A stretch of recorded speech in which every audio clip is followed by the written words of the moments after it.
深夜2時の静まり返った住宅街を一人で歩いている時、ふと奇妙な感覚に襲われたことはありませんか？見慣れたはずの帰り道、街灯が一定の間隔でぼんやりと並び、同じような形をした家が整然と続いています。一軒二軒と通り過ぎていくうちに、今自分がどこまで歩いてきたのか、どこを曲がったのかが急にわからなくなるような感覚。まるで同じ景色がコピーされた空間の中をただ足だけを動かして進んでいるような、説明のつかない心細さを感じたことはないでしょうか。岩観光察ラジオへようこそ。今回は深夜の住宅街に続くコピーされたような街灯と家の列が生む違和感について、皆さんと一緒に考えていきたいと思います。私たちが暮らす街は本来ならもっと雑多で、一つ一つの場所に固有の表情があるはずです。しかし深夜という人の気配が途絶えた時間帯、住宅街はその本来の姿を失い、まるで巨大な模型のような無機質な表情を見せ始めます。なぜ私たちは安全であるはずの住宅街でこれほどまでに落ち着かなさを覚えるのでしょうか。まず具体例として、自分の足音だけが不自然に響く深夜の道について思い出してみてください。昼間なら車や人の声に消されてしまう靴底がアスファルトを叩く音、コツコツコツ。その乾いた音が天井のない夜の空間に吸い込まれず、家の壁や塀に反射して少し遅れて耳に戻ってくることがあります。周囲には何十軒もの家があり、そこには確かに人が眠っているはずです。けれどどの家からも生活の物音は聞こえず、窓の隙間から漏れる明かりすらありません。人の気配だけが抜け落ちた場所に自分だけが取り残されたような孤独感。なぜ家が並んでいるほど人の気配が遠のいて感じられるのでしょうか。それはおそらく深夜の住宅街が個人の生活の場という役割を脱ぎ捨てて、単なる箱の羅列へと変質しているからかもしれません。街灯の下を通るたび、自分の影が足元から前へと伸び、通り過ぎる瞬間に後ろへと回り、そして消えてはまた現れます。その規則正しい影の動きを繰り返しているうちに、自分が進んでいるのではなく、背景の方がベルとコンベアのように後ろへと流れているだけなのではないか。そんな体感覚の狂いが生じ始めます。10メートル歩くごとに自分の影が生まれ、成長し、追い越して消えていく。その一定のリズムが私たちの中にある距離感を少しずつずらしていきます。次に一定の間隔で続く街灯と、それに照らされる同じような外観の家々について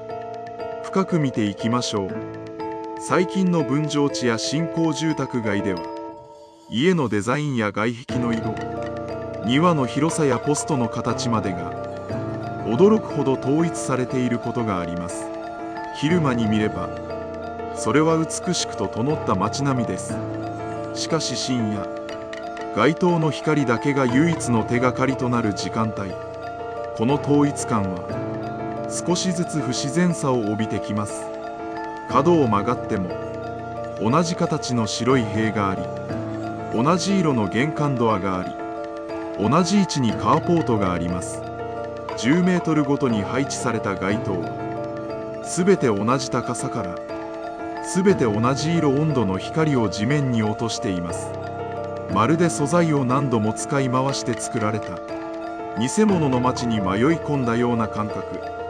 なぜこれほど明るく整備されているのに私たちは帰り道を急ぎたくなるのでしょうか。視界に入る景色に変化が少なすぎると、脳は自分がどこにいるのかを正しく認識できず、移動の感覚が麻痺していきます。3つ目の角を曲がったつもりでも、そこにあるのは3つ前の角と同じ景色。自分の記憶が間違っているのか、それとも町の方が書き換えられているのか。安全なはずの帰り道が少しずつ自分の知らない場所へと変容していくような圧迫感です。アスファルトの継ぎ目や縁石の賭けまで同じに見えてくる瞬間、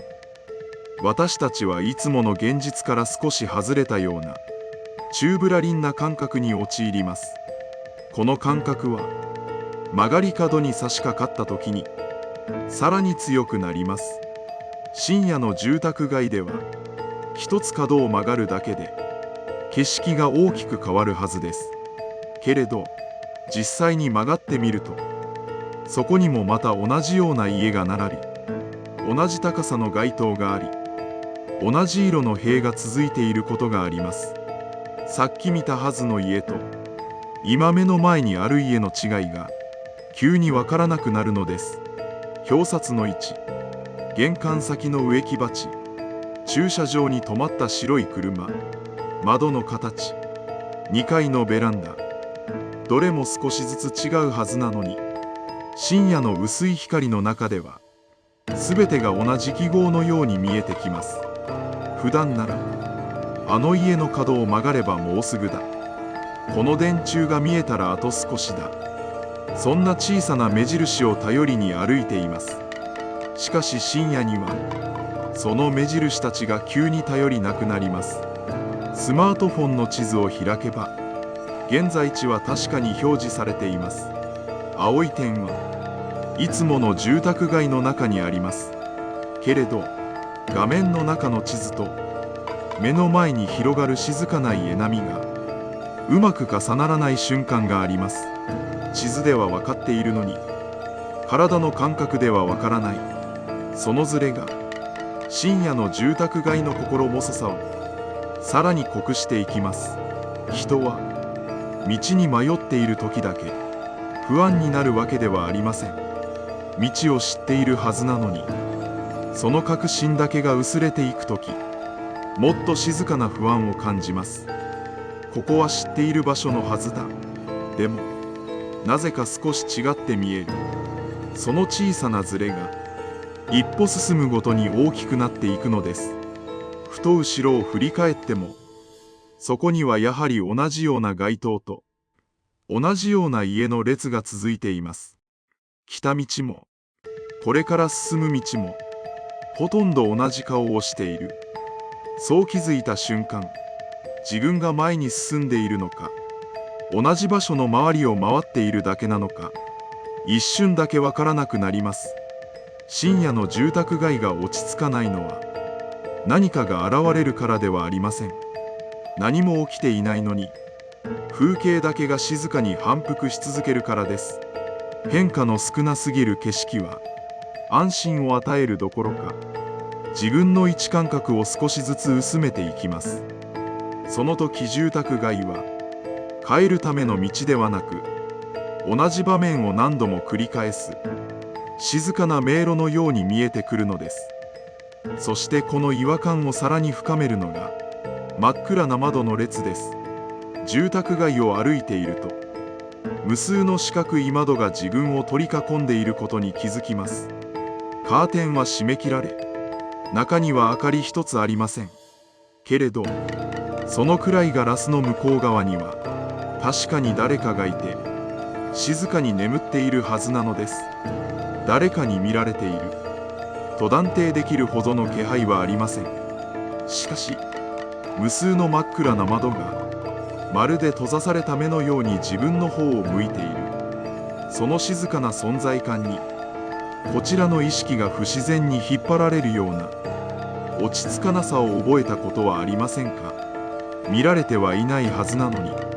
自分だけが街灯の下にさらされていて、真っ暗な窓の奥からは自分の姿がはっきりと見えているのではないか。この非対称な関係が私たちの本能的な警戒心を呼び覚まします。なぜ窓というものは明かりが消えた瞬間にこれほど冷たく不気味なものに見えるのでしょうか。それは窓が本来持っているはずの内側と外側をつなぐという機能が停止、ただの暗い四角としてそこに存在しているからかもしれません。家というものは本来ならそこに住む人の個性を表す鏡です。けれど深夜の均質化された住宅街では、個人の生活という生々しい要素がシャッターやカーテンによって完全に遮断されています。そこにあるのは人の営みを模しただけの空っぽの容器の列です。家々は呼吸を止め、ただ無機質な壁を夜空にさらしています。窓の中の暗闇は重く、まるで光を吸い込むような深さを持っています。そこを歩く自分の姿だけが街灯のオレンジ色や青白い光に照らされ、舞台の上の役者のように浮き上がってしまう。なぜ自分の街なのにこれほど場違いな感覚を抱くのでしょうか。それはおそらく深夜の住宅街という場所がもはや生活の場ではなく、ただの風景の連続として存在しているからかもしれません。私たちが普段見ている街は人との出会いや店とのやり取りといった情報のノイズにあふれています。しかし深夜の道からはそうしたノイズが全て取り除かれます。残るのは幾何学的な家々のラインと点々と続く街灯の光だけ。では私たちが深夜の住宅街で感じるこの違和感の正体とは何なのでしょうか。それは風景の均質化がもたらす現実感の剥離と呼べるものかもしれません。人間は風景の中にある不規則さや変化によって自分が生きている現実の感触を確かめています。ボロボロになった看板や少し傾いた古い塀、不揃いな玄関先の植木鉢、そうしたノイズがあって初めて脳はここが本物の街であることを認識します。しかし完璧に整えられコピーされたように続く現代の住宅街ではその手がかりが全て排除されています。人工的な静けさと計算し尽くされた明るさが作る空間は私たちの感覚を少しずつずらし現実を作り物めいた景色のように見せてしまいます。明るいから安全なはずなのに少しでも早く自分の家に戻りたいという自然な反応なのかもしれません。この作り物めいた空間から自分だけの生活の手触りへ戻りたいという感覚。深夜の帰り道、街灯に照らされた自分の影を見つめながらふと考えてしまいます。もしこのまま歩き続けても自分の家が見つからなかったら、もし次の角を曲がった時さらに全く同じ家が果てしなく続いていたら、そんな小さな問いが頭の片隅で静かに膨らんでいきます。見慣れた街が夜という時間帯にだけ見せるもう一つの顔、それは人の営みという薄い幕が外れた静かな住宅街の素顔なのかもしれません。整然と並んだ住宅街は人間の合理性が作り上げた極地です。けれどその合理性は時としてそこを歩く人の存在だけを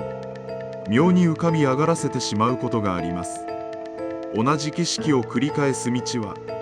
もはや目的地へ向かう通路ではなく、ただの反復するパターンに過ぎません。そこにあるのは私たちが知っているはずの温かい日常ではなく、温度の抜けた住宅街の輪郭だけです。やがてようやく自分の家の前にたどり着き、慣れ親しんだ鍵の重さを手に感じた時、私たちは深い安堵を覚えます。けれど玄関のドアを開けて中に入り、背後で鍵を閉めた後も外のあの静まり返った景色はまだそこに残り続けています。翌朝、明るい日差しの下で同じ道を見た時、昨夜のあの心細さは幻だったかのように消え去っているでしょう。人々が行き交い、自転車のベルが鳴り、洗濯物が揺れる光景、そこには昨夜の無機質な圧迫感などみじんも感じられません。しかし平和で退屈なはずのその家並みを見つめるとき、あなたは少しだけ思い出してしまうはずです。日が沈み、人が眠りについた後、この街が再びコピーされたような偽物の表情を取り戻すことを、日常というものは